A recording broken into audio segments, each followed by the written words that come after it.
Here we are, Bull Expo in Reno, 2012. Yes, and now we've got one of the most famous ball designer guys in the world. The very controversial but very likable Phil Cardinale. Well, thank you guys. I appreciate the time with you. So and the kind words. Well, we try. I mean, you've done a lot in the business. I appreciate Everybody that. knows you. Yeah. Most of them respect you. And Numbers going down, but yeah. Hey. Well, when Stevie Hoskins spoke so highly of you, Right. that's all for me. Yeah, he's a great guy, a good friend of mine. We've been together for a lot of years. You know, it's been cool. So to kind of run through the agenda, was track first or was there something before that? No, track was first. Started track in 1988, and we sold the brand to Columbia in 1991. I left Columbia in 2001 and started up again with Dynathane. Yeah. Columbia bought that back. Yeah. And went back to work for Columbia. Then they sold the brands. You just can't keep a job, can you? Yeah, and I tell you, what a resume. And then he started 900 Global, 4 years there, and said I need to have my own brand again, Radical Bowling. Which absolutely fits. It fits. Now, when you started out, how'd you pick Steve? Well, you know, Stevie was really young at the time, just had come out on tour, and he had one of the more powerful balls. But what impressed me the most was his demeanor, his professionalism, and his ability to hit what he was looking at. I mean, most guys that have that much hand have a vision problem. Yeah, they got two boards and they both have arrows on them. Yeah, exactly. And how did it come about having his own name on a ball? Well, you know, we did we have an international, was real strong and still strong internationally. You know, I have great relationships there. So we had a few distributors internationally that wanted to promote Stevie and his product. So we picked a ball, a core that he liked, and put his name on it. And we went around Asia, he and I, and did some seminars together, and we had a blast. And we sold a lot of balls. Now, with Radical, it started with the slant, and it was kind of a unique formula for oil absorption. Absolutely. I have an additive in the cover stock that takes the oil away from the surface. It's about 54% quicker than products without it. But the beauty of it is the more you throw the ball with that additive in it, the more it hooks. So it goes the other way. So instead of wearing out, it just gets getting stronger and stronger. And the beauty of it is if you want to clean it out and start over again, you just put it in a bucket of warm water with some dishwashing soap and takes it out and you start over. Yeah, so you don't need heat to get all this stuff out. No. When we seen you last year and you showed us that on the bowling ball with the oil, that was pretty phenomenal. Yeah, it's pretty good, right? And I'm perfecting it even more. It's the new ball, the Slant HD, a high differential, high definition, whatever you want to, how you want to call it. Hooks a lot. Hooks a lot, but we have even a better version of that cover stock on it now. So I keep tweaking it, you know, each time. You know, you don't want to fire all the bullets at once. You want to save something for. Yeah, I mean, as we were talking with Lordfield earlier, smaller companies, you can't afford a boat anchor out there. Never. You know, and I haven't had too many in my career. I mean, I started in 1988, and we've had some real winners. Matter of fact, one of the balls I launched this year is the Torrid, is a, let's call it a stepson to the ball that I thought was the greatest ball I ever had, was the Heat. Track Heat, and Stevie liked that one. He shot 300 on TV with it. But the Torrid is the same ball, same core design, same technology, and I put a better cover stock on it.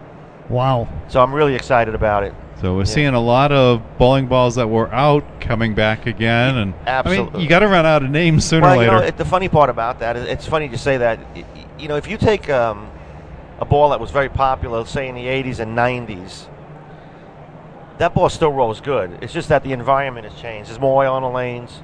The lanes are cleaner, and they're also wetter. The clean is clean, and the dry is drier, and the wet is wetter. But if you modify a cover stock, that ball still rolls good.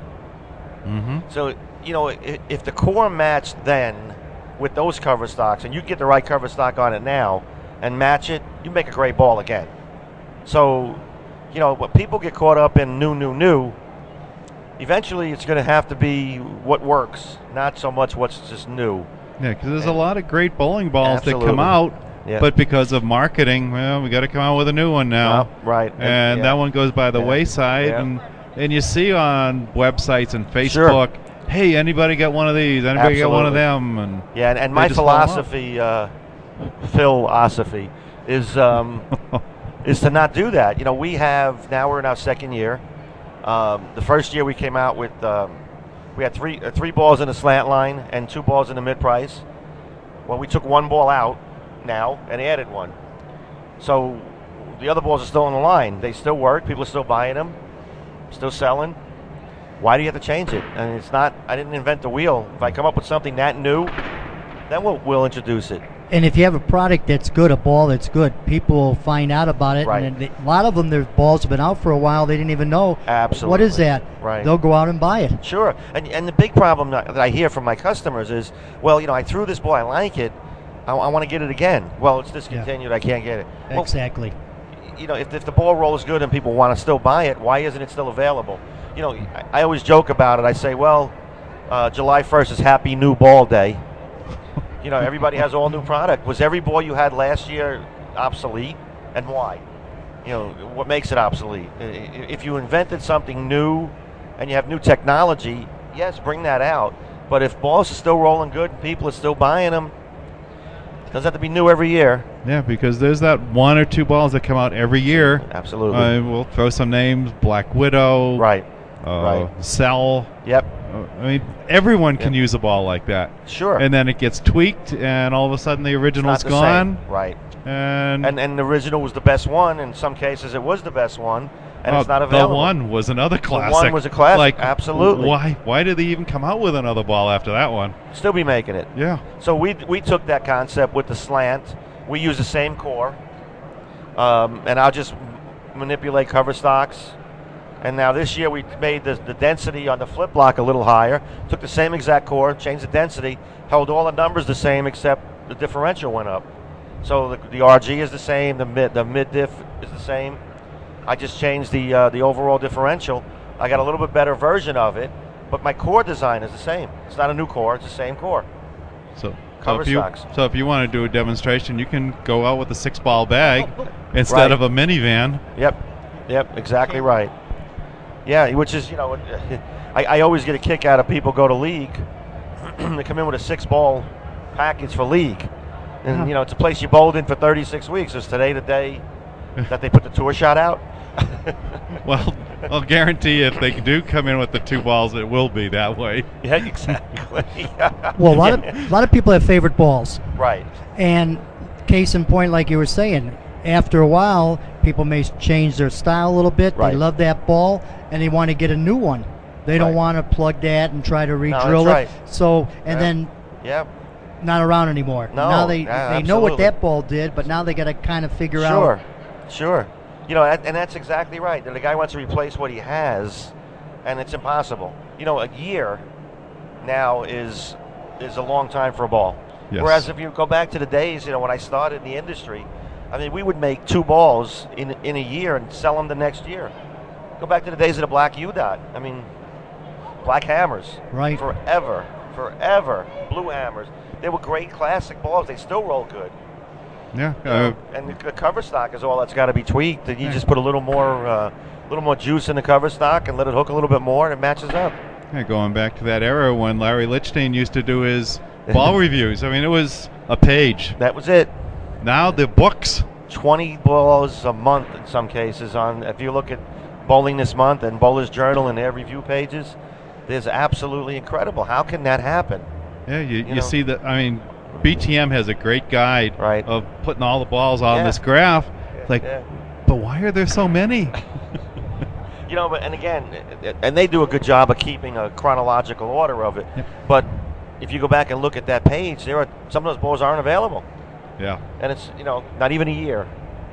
So I just think the industry has to take a harder look at it, and maybe it's spend a little more time marketing your product rather than hyping the new stuff and marketing the old. Seems like a lot of times the reason being they're looking for that extra sale. Right. something new. A lot of people have to have the newest thing out there, so Right. they're going to go ahead, and they may not be successful, and those are the ones that usually Sure. discontinued. Right, but when the good ones go away is the ones you start to worry what the concept is. Yeah, well, you know. mentioned U2, Columbia's coming out with that urethane version. Right. One of your old companies, 900 Global. Yep. You got the Bullwhip, and one of my favorites, the Cobra. I saw that. And I Right. was like, wow, Right. this is great. Yeah, but why did it take so long? We move slow in this industry. Absolutely, we do. Absolutely do.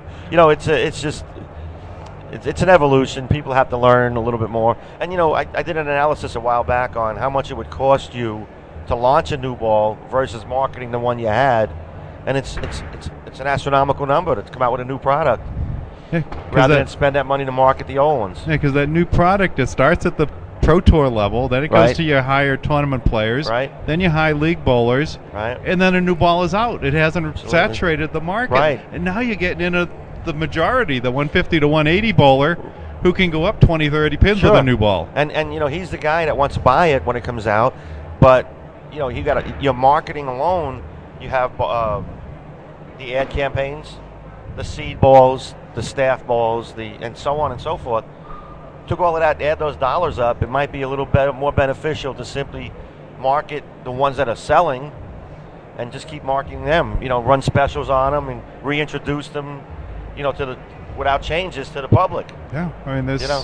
plenty of bowlers out there that are looking for that new ball that, Yeah. as you say, maybe you can go to a lower price tier Right. level for that ball. Sure, Now that sure. it's saturated the top market. Right, right. You know, And a lot of times, depending on where they bowl, if it's a typical house shot, they can't. Right. Most people can't use that big of a Yes. core, powerful core, or the stock, and a lot of them are made for oil. Right. And if you're bowling in a short oil, you're saying, what's wrong with this ball? yeah, what's wrong with the ball? Right. You know, my philosophy again, we're back to that is, you know, we do all our testing on a house shot, all our testing, and I use house bowlers. Mm-hmm. So you know, we don't use any high-end 230 average High or rev. pro bowlers, high rev players. I take the average guy, I put him out on the lanes, we have him bowl, and I want to see the guy that strikes the most with the most area, and that's the ball we make. And that's how we build the company. It's based on house bowlers bowling on house conditions. And you know, I always say to somebody, 99.9% of the people bowl on a house shot. Yeah. And I think of a some lot. kind. I think we're 25,000 sport bowlers and 2 million league bowlers. But so but most of the sport bowlers still bowl on a house shot somewhere. somewhere. Yeah. Right. So why is it, like you said earlier, why do we have to have a ball that has to be tweaked to make it accommodate a house shot? It should be that way out of the box, Right. and then you should tweak it to accommodate the sport shot. It shouldn't be the other way around. So if a ball is too strong and a guy's leaving 10 pins, he has to go polish it, put a hole in it, make a different drill pattern. You know, we design our stuff so it comes out of the box, and that works on a house shot. Now, if you want to drill it for the tour, there's tricky drillings. You know, there's little other ways to go about it, but the majority of the people, 99.9%, are bowling a house shot. And most of the tweaking should be done by the bowler themselves if they ever Right. learned how to do it. Right. Well, hand position, that's an art. Ball from the speeds past, and ball all speed. that, but Right. But no one even wants to cover learn. stock- No, No, oh, I'll buy right. a new ball. Right, buy a new ball. But even the cover stocks, you know, people change the cover stocks. That's the most important thing to change, you know, when you first get a ball, to match what you're bowling on. You know, and we have, like I said, our philosophy is to build it for the house guy, the average bowler. That's everybody's biggest customer. You know, and they work. They strike like crazy. So do you feel core or the cover is the more important part? It's a match. It has to be a match. You know, I've wrestled with the concept of rating a cover stock. And I'll give you an example. If you take your highest rated cover stock and put your weakest core in it, and then you tell everybody it's a high rated cover, the misconception is that I have a stronger ball. But that actually could be a weaker ball than a strong core with a weaker cover stock. Ferrari body with a Pinto engine. Exactly right. Right. That's exactly what it is. Phil, how does anybody get a hold of your company or your website? What website is www.radicalbowling.com, and we have a pretty neat website. It has an info at Radical Bowling if you have any questions. Most times I'm the guy that answers them. You know, it's usually get Not always like the answer you get, but sometimes it's better off that way. Yeah, I Exactly. know when I first heard Radical was starting, I saw our phone numbers. Oh, I'll call the company. Yeah, this is Phil.